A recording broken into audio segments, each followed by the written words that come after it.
For the past 5 years, I've been investigating this question of where good ideas come from. It's the kind of problem I think all of us are intrinsically interested in. We want to be more creative. We want to come up with better ideas. We want our organizations to be more innovative. I've looked at this problem from an environmental perspective. What are the spaces that have historically led to unusual rates of creativity and innovation? And what I've found in all of these systems, there are these recurring patterns that you see again and again that are crucial to creating environments that are unusually innovative.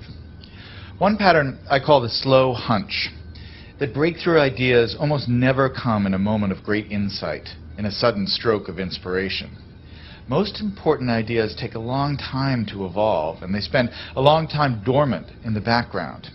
It isn't until the idea has had 2 or 3 years, sometimes 10 or 20 years to mature, that it suddenly becomes accessible to you and useful to you in a certain way. And this is partially because good ideas normally come from the collision between smaller hunches, so that they form something bigger than themselves. So you see a lot in the history of innovation, cases of someone who has half of an idea. There's a great story about the invention of the World Wide Web in Tim Berners-Lee. This is a project that Berners-Lee worked on for 10 years. But when he started, he didn't have a full vision for this new medium he was going to invent.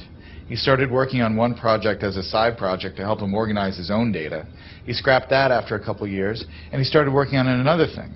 And only after about 10 years did the full vision of the World Wide Web come into being. That is, more often than not, how ideas happen. They need time to incubate, and they spend a lot of time in this partial hunch form. The other thing that's important when you think about ideas this way is that when ideas take form in this hunch state, they need to collide with other hunches. Oftentimes, the thing that turns a hunch into a real breakthrough is another hunch that's lurking in somebody else's mind. And you have to figure out a way to create systems that allow those hunches to come together and turn into something bigger than the sum of their parts. That's why, for instance, the coffee house in the Age of the Enlightenment or the Parisian salons of modernism were such engines of creativity, because they created a space where ideas could mingle and swap and create new forms. When you look at the problem of innovation from this perspective, it sheds a lot of important light on the debate we've been having recently about what the internet is doing to our brains. Are we getting overwhelmed with an always connected, multitasking lifestyle? And is that going to lead to less sophisticated thoughts as we move away from the slower, deeper, contemplative state of reading, for instance? Obviously, I'm a big fan of reading. But I think it's important to remember that the great driver of scientific innovation and technological innovation has been the historic increase in connectivity, in our ability to reach out and exchange ideas with other people, and to borrow other people's hunches and combine them with our hunches and turn them into something new. That really has, I think, been, more than anything else, the primary engine of creativity and innovation over the last 600 or 700 years.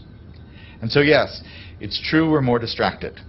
But what has happened that is really miraculous and marvelous over the last 15 years is that we have so many new ways to connect and so many new ways to reach out and find other people who have that missing piece that will complete the idea we're working on, or to stumble serendipitously across some amazing new piece of information that we can use to build and improve our own ideas. That's the real lesson of where good ideas come from, that chance favors the connected mind.